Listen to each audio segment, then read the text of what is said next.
আজকে পাহাড়ে এসে কি এমন গাছে আমি হাত দিয়ে ফেললাম যেখানে হাত দেওয়ার সঙ্গে সঙ্গে আমার হাতটা কেটে গেল। So hello everyone, welcome to JK blogs.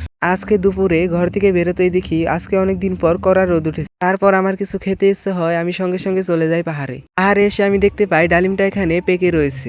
তাই দেরি না করে সঙ্গে সঙ্গে আমি ডালিমটাকে পেরে নিলাম। আর এই ডালিমগুলো দেখতেও যেমন লাল, খেতেও তেমনই মিষ্টি।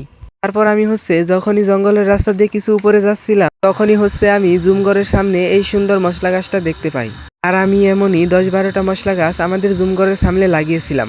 মশলাগুলো এখনই পারা যাবে কিনা তার জন্য আমি কিছু মশলা পেরে দেখতে চেয়েছিলাম, কিন্তু অনেকক্ষণ চেষ্টা করার পরেও মশলাগুলো আমি না পারতে পেয়ে যখনই আমি বাড়ির দিকে রওনা হচ্ছিলাম, তখনই আমি জুমঘরের নিচে লাগানো কিছু মশলা গাছে মশলা ধরা দেখতে পাই। তারপর আমি একটা পাথর ছুঁড়তে গাছ থেকে কিছু মশলা নিচে পড়ে যায়।